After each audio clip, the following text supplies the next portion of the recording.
జయ జయ హే తెలంగాణ జననీ జయకేతనం తెలంగాణ ఆ రాష్ట్ర ఆవిర్భావ దినోత్సవ శుభాకాంక్షలు అంటూ చూస్తా ఉన్నాం.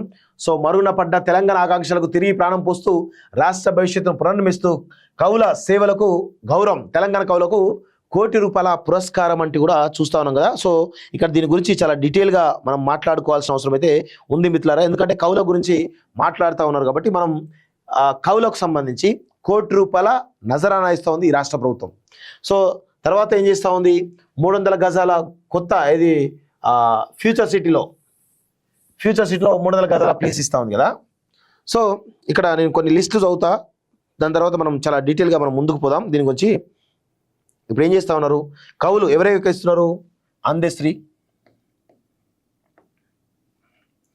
పాశం యాదగిరి, గద్దర్, గోరేటి, బండి యాదగిరి, సుద్దాల అశోక్ తేజ, జయరాజు, గూడంజయ్య, ఎక్క యాదగిరిరావు. సో 1 2 3 4 5 6 7 8 9. సో ఈ 9 మందికి ₹1 కోటి చొప్పున ₹9 కోట్ల ప్లస్ 9 ముళ్ళ 300 గజాలు అంటే 27 అంటే ఎకరం అవుతుంది. అంటే ఒక వెంచర్లో వేస్తే 1 ఎకరం అవుతుంది, 1 ఎకరం ప్లేస్ అన్నట్టు. ఒక ఫ్యూచర్ సిటీలో 1 ఎకరం అంటే అది నాకు తెలిసి అదొక 20 కోట్లు 30 కోట్లు ఉంటుంది. మొత్తానికైతే ఎకరం అక్కడ ఫ్యూచర్ సిటీలో ఖచ్చితంగా ఒక 20 నుంచి 30 కోట్లు 50 కోట్ల వరకు 50 కోట్లు కూడా ఉండే అవకాశం ఉంటుంది. మొత్తానికైతే దాదాపు ₹50 కోట్ల వీళ్ళ పేరిట ఖర్చు చేస్తూ ఉన్నాడు రేవంత్ రెడ్డి గారు. సో ఈ రాష్ట్ర ప్రభుత్వం. సో నేనేమంటా ఉన్నానంటే మీరు వీళ్ళను గౌరవించుకోవడంలో తప్పులేదు. వాళ్ళు ఖచ్చితంగా ఒక మంచి తెలంగాణ ఉద్యమంలో వీళ్ళ పాత్ర అనేది చాలా సుస్పష్టంగా మనకు కనబడతా ఉంది. సో దానిలో ఒకరిద్దరు గోరెటెంకన్నా అలా లబ్ధి పొందిన గత గవర్నమెంట్లో ఇప్పుడు ఈ గవర్నమెంట్ కూడా లబ్ధి పొందుతా ఉన్నాడు. సుధలాశ్రీ గురించి మాట్లాడుతున్నాం. మిగతా వాళ్ళందరి గురించి చాలా స్పష్టంగా వాళ్ళందరూ కూడా న్యాయం జరగాల్సిందే, అందులో ఎవరికి కూడా అనుమానం అక్కర్లేదు. నేనేమంటా ఉన్నానంటే తెలంగాణ వీళ్ళందరికీ గుర్తింపు ఇచ్చినట్టే చాలామంది మలిదేశ తెలంగాణ ఉద్యమంలో ఇప్పుడు ఉన్నటువంటి పరిస్థితుల్లో తెలంగాణ ఉద్యమం కోసం తమ జీవితాన్ని పరంగా పెట్టినటువంటి కవులు చాలామంది ఉన్నారు. చాలామంది పేర్లు కూడా ఉన్నాయి. నేను కొన్ని పేర్లు చెప్తాను, మిగతా పేర్లు దయచేసి ఎవరు కూడా నొచ్చుకోవద్దు. ఎందుకంటే నాకున్నటువంటి సమాచారం మేరకు చేస్తున్నారు, చాలామంది కూడా ఉన్నారు. సో ఇప్పుడు వరంగల్ శ్రీనివాస్ లాంటి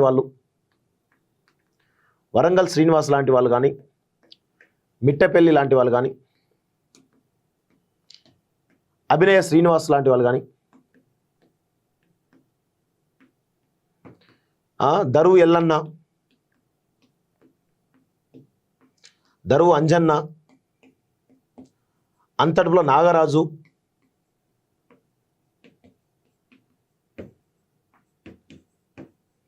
గిద్దె రామనరసయ్య, జంగిరెడ్డి, తేలు విజయ, స్వర్ణ, పద్మావతి లాంటి వాళ్ళు చాలామంది, కోదాటి సీన్ లాంటి వాళ్ళు కానీ, కోదాటి సీను చాలా ఉద్యమంలో చాలా అద్భుతమైన పాటలు రాసిన వీళ్ళందరూ కూడా. సో గిద్దెరామ్ నరసయ్య వీళ్ళందరూ, అభినయ శ్రీనివాసు, దరువు అంజన్న, కోదాటి సీన్ అన్న, మాటల తిరుపతి కావచ్చు, స్వర్ణ కావచ్చు, విమలక్క ఎంత పెద్ద ఉద్యమకారు వీళ్ళంతా. సో వీళ్ళు ఏంది తెలంగాణ ఉద్యమం కోసం ఎన్ని పాటలు రాశారు, ఎంత అద్భుతమైన, ఇంకా చాలామంది ఉన్నారు. నేను దయచేసి పేర్లు మర్చిపోతే క్షమించండి, నాకు చాలామంది పేర్లు కూడా గుర్తులేవు కాబట్టి ఇప్పుడు నా అందుబాటులో ఉన్నటువంటి పేర్లు నేను చెప్తా ఉన్నాను. కాబట్టి వీళ్ళందరూ తెలంగాణ ధూమ్ధామ్ ఎవరు? అంతర్పుల నాగరాజు.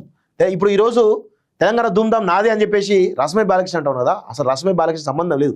తెలంగాణ ధూమ్ధామ్ ఫౌండర్ అంతర్పుల నాగరాజు, చాలా అద్భుతమైనటువంటి కళాకారుడు. ఈయన ఇంతవరకు గత ప్రభుత్వం గుర్తించలేదు, ఈ ప్రభుత్వం గుర్తించలేదు.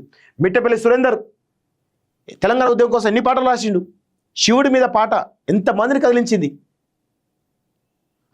వరంగల్ సీనన్న ఎంత అద్భుతమైనటువంటి ఎంత అద్భుతమైన పాటలు రాస్తాడు, అద్భుతమైనటువంటి తెలంగాణ పాటలు రాసిండు.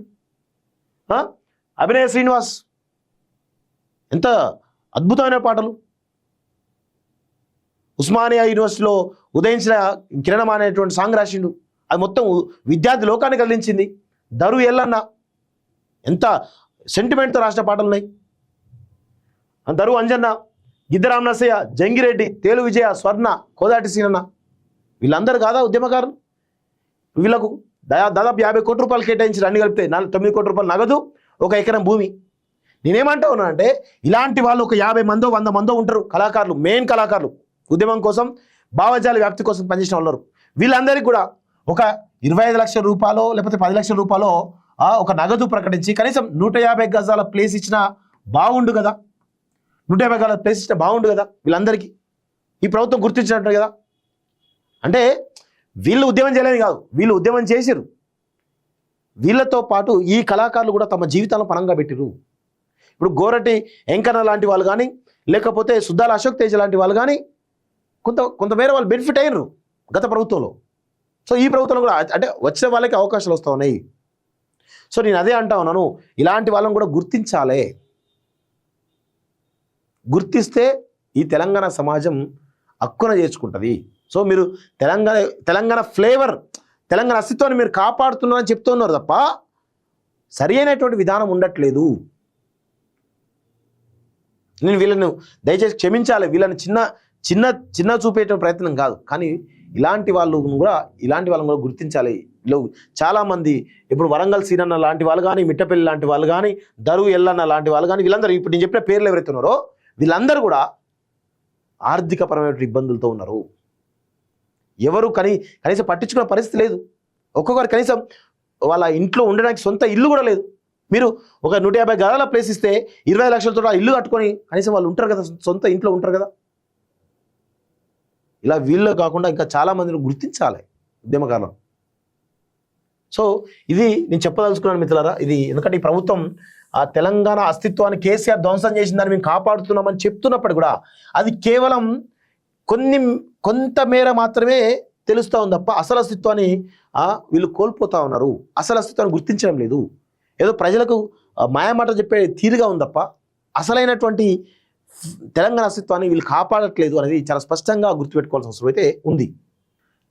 జయ హే తెలంగాణ, జననీ జయకేతనం, తెలంగాణ ఆ రాష్ట్ర ఆవిర్భావ దినోత్సవ శుభాకాంక్షలు అంటూ చూస్తూ ఉన్నాం. సో మరుగున పడ్డ తెలంగాణ ఆకాంక్షలకు తిరిగి ప్రాణం పోస్తూ రాష్ట్ర భవిష్యత్తును పునర్నిర్మిస్తూ కవుల సేవలకు గౌరవం, తెలంగాణ కవులకు ₹1 కోటి పురస్కారం అంటూ కూడా చూస్తూ ఉన్నాం కదా. సో ఇక్కడ దీని గురించి చాలా డీటెయిల్గా మనం మాట్లాడుకోవాల్సిన అవసరం అయితే ఉంది మిత్రులారా. ఎందుకంటే కవుల గురించి మాట్లాడుతూ ఉన్నారు కాబట్టి మనం కవులకు సంబంధించి ₹1 కోటి నజరానా ఇస్తూ ఉంది ఈ రాష్ట్ర ప్రభుత్వం. సో తర్వాత ఏం చేస్తూ ఉంది, 300 గజాల కొత్త ఇది ఫ్యూచర్ సిటీలో 300 గజాల ప్లేస్ ఇస్తూ ఉంది కదా. సో ఇక్కడ నేను కొన్ని లిస్టులు చదువుతా, దాని తర్వాత మనం చాలా డీటెయిల్గా మనం ముందుకు పోదాం దీని గురించి. ఇప్పుడు ఏం చేస్తూ ఉన్నారు కవులు, ఎవరైతే ఇస్తున్నారు, అందశ్రీ, పాశం యాదగిరి, గద్దర్. విదేశాల్లో ఉన్నత విద్యను చదువుకోవాలని అనుకుంటున్నారా? అయితే వెంటనే ఫ్లైగ్రాడ్ ఓవర్సీస్ ఎడ్యుకేషన్ కన్సల్టెన్సీని సంప్రదించండి. మీ విదేశీ కలలను సాకారం చేసుకోండి. ఫ్లైగ్రాడ్